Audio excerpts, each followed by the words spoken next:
Halo semuanya, selamat datang kembali di video tutorial kita yang merupakan bagian dari perkuliahan semi online.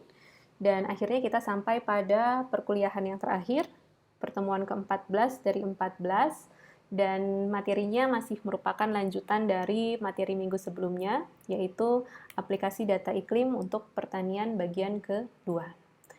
Berbeda dengan apa yang saya sampaikan minggu lalu, jadi di minggu lalu kalian sudah belajar tentang pemanfaatan data cuaca dan iklim untuk perencanaan irigasi melalui cara penghitungan kebutuhan air tanaman dengan menghitung evapotranspirasi potensial dan evapotranspirasi pertanaman.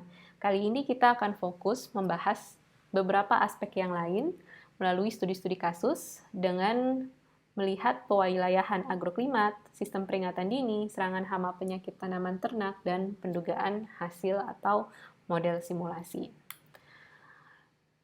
Oke, untuk pewilayahan agroklimat, ini kenapa penting? Karena keberhasilan pengembangan komoditas di suatu wilayah itu ditentukan oleh 3 faktor utama.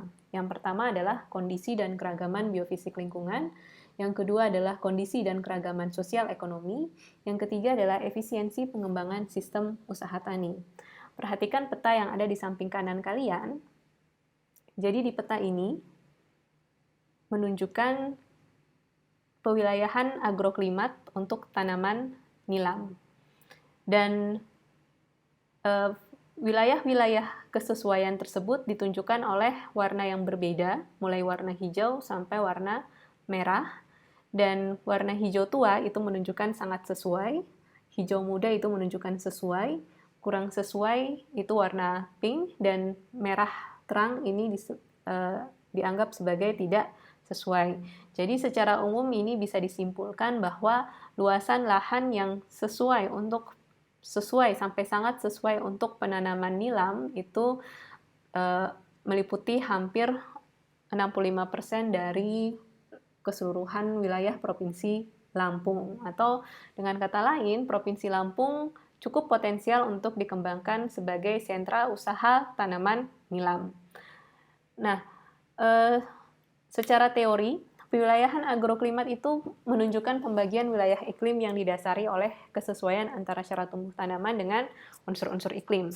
Ketika kalian melakukan analisis data curah hujan dan kemudian dikelompokkan ke dalam sistem klasifikasi Alderman atau Smith dan Ferguson, sebenarnya secara langsung kalian sudah melakukan pewilayahan atau zonasi agroklimat. Untuk Indonesia sendiri yang saat ini paling umum untuk diterima adalah agroklimat tipe Alderman karena itu sesuai dengan kebutuhan air tanaman padi. Dan untuk saat modern saat ini, Alderman tidak menjadi satu-satunya faktor penentu karena dengan perkembangan komputer, kemudian dengan perkembangan data science saat ini kita bisa melakukan klasifikasi tersebut dengan menghubungkan antara curah hujan, hari hujan dengan kebutuhan tanaman melalui sistem klasifikasi yang terawasi atau supervised dan tidak terawasi atau non-supervised. Maksudnya di sini adalah kalau terawasi itu penganalisis, dalam hari ini orang yang melakukan analisis zonasi wilayah itu bisa memberikan subjektivitasnya, tapi kalau yang tidak terawasi atau non-supervised itu murni dilakukan berdasarkan karakteristik dari data tersebut secara statistik. Topik ini agak sedikit rumit untuk kalian dan mungkin tidak akan kalian pelajari secara langsung di 4 tahun perkuliahan kalian di Politani, tapi mudah-mudahan nanti suatu saat kalian akan bersinggungan dengan ini, sehingga kalian tahu bahwa klimatologi adalah ilmu yang sangat didukung oleh perkembangan komputer dan juga sains di bidang statistik yang semakin berkembang saat ini. Nah, selanjutnya juga saat ini kita sering mendengar tentang perubahan iklim, dan perubahan iklim ini dikhawatirkan dapat merubah zonasi agroklimat yang ada saat ini. Sebagai contoh, coba kalian lihat kedua peta ini, dua-duanya merupakan peta agroklimat di Provinsi Jawa Barat tahun 1975 sampai 2014 untuk yang di sebelah kiri, Dan yang di sebelah kanan itu peta agroklimat Provinsi Jawa Barat tahun 2014.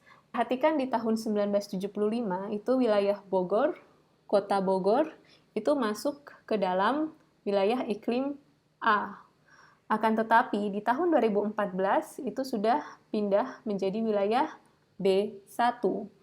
Dan selanjutnya juga perhatikan wilayah-wilayah bagian Sukabumi, Kota Sukabumi, dan seterusnya itu dulunya adalah wilayah B1, tapi saat ini dia sudah menjadi wilayah C2. Nah, ini menunjukkan bahwa ada perubahan yang cukup signifikan dari wilayah-wilayah yang tadinya menerima curah hujan lebih tinggi menjadi wilayah dengan curah hujan yang lebih rendah. Dalam artian, pola curah hujannya sudah mengalami perubahan. Berikutnya, data iklim juga bisa kita lakukan untuk menyusun sistem peringatan dini. Misalnya di sini disajikan tentang analisis hasil kekeringan. Jika kita sudah tahu bagaimana kondisi kekeringan di masa yang akan datang, kita bisa memberikan informasi tersebut lebih awal untuk kemudian dilakukan antisipasi.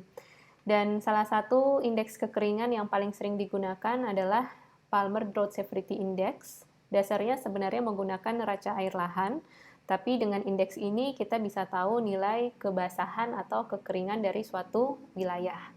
Jadi nilai negatif itu menunjukkan wilayah tersebut kering, sementara kalau nilai positif itu menunjukkan wilayah tersebut lebih basah.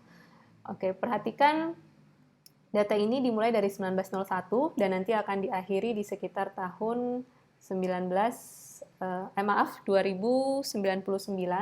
Ini merupakan hasil penelitian dari Zhao dan Dai di tahun 2015 yang sudah dipublikasikan di Journal of Climate. Jika kalian ingin melihat simulasi ini secara lebih lengkap, kalian bisa melihat di akun YouTube ini, karena ini merupakan penelitian yang dilakukan oleh National Center for Atmospheric Research di University of Corporate Atmospheric Research. Dan secara umum jika kita lihat di sini, di masa lampau, sebelum tahun 1990, sebagian besar wilayah Amerika Selatan dan juga wilayah Afrika bagian tengah sampai bahkan selatan ini banyak didominasi oleh wilayah yang lebih basah, memiliki nilai PDSI lebih besar daripada 0. Tapi sebaliknya nanti di masa yang akan datang, sangat sedikit wilayah Afrika bagian tengah yang memiliki indeks PDSI lebih besar daripada 0 atau positif. Artinya semakin luas wilayah yang mengalami kekeringan. Dan kalau kalian lihat juga di Indonesia, sebelumnya itu hampir semua wilayah Indonesia itu dikategorikan sebagai wilayah yang basah atau memiliki indeks PDSI lebih besar daripada 0, tapi di akhir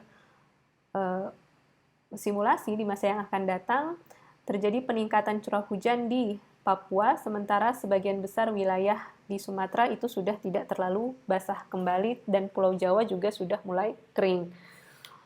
Oke, berikutnya juga ada sistem peringatan dini banjir. Bedanya dengan sistem peringatan dini kekeringan adalah PDSI ini digunakan dengan data iklim, sementara untuk banjir itu menggunakan data cuaca. Ingat kembali perbedaan antara cuaca dan iklim. Kalau data iklim ini, kalau data iklim ini artinya disusun dalam rentang waktu yang cukup lama, jadi menggunakan data bulanan atau data tahunan. Sementara kalau data banjir itu biasanya menggunakan data minimal jam atau bahkan bisa menit dan detik. Jadi data curah hujan setiap menit dan data curah hujan setiap jam itu yang digunakan untuk melakukan simulasi banjir. Oke, perhatikan ini merupakan simulasi banjir dengan menggunakan model RMA2 yang didasarkan pada analisis hidrodinamis. Kalian bisa melihatnya di YouTube Andrew Goodwin. Dan dalam simulasi ini terlihat jelas kapan terjadi penggenangan dan kemudian kapan air tersebut kembali surut.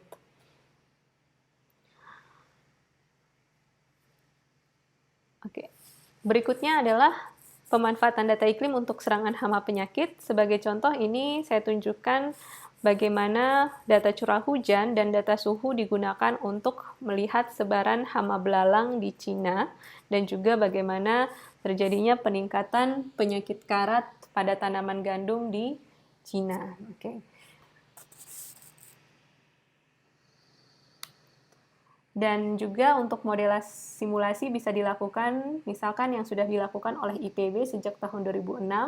Jika kita memiliki data cuaca dan juga data suhu, kita tahu ada suhu-suhu optimum untuk perkembangan penyakit kentang, dan dengan menggunakan analisis neraca air lahan dikaitkan dengan syarat tumbuh jamur yang bisa menyebabkan terjadinya penyakit kentang, kita bisa melihat bagaimana perkembangan dari tanaman jamur tersebut di setiap helai daun tanaman kentang. Kemudian juga itu bisa kita gunakan untuk menggunakan data iklim dalam melihat produktivitas tanaman. Nah, mungkin kalian bertanya-tanya di sini bagaimana ini bisa dilakukan di masa yang akan datang. Karena terlebih dahulu data iklim itu bisa kita gunakan untuk prediksi kondisi iklim di masa yang akan datang melalui pendekatan statistik maupun pendekatan matematika atau dinamis. Dan ilmu ini cukup sulit karena cukup banyak aspek yang untuk dipelajari, tapi disitulah menariknya iklim karena kita belajar dari masa lalu untuk menjadi lebih hati-hati di masa yang akan datang. Nah, ini sekian penyampaian saya tentang aplikasi data iklim di bidang pertanian. Mudah-mudahan pemanfaatan data iklim ini bisa membuat kalian tertarik untuk nanti memperdalam tentang ilmu ini di masa yang akan datang. Oke. Terima kasih, dan dengan demikian perkuliahan kita untuk semester ini sudah selesai. Kita akan berjumpa kembali di ujian.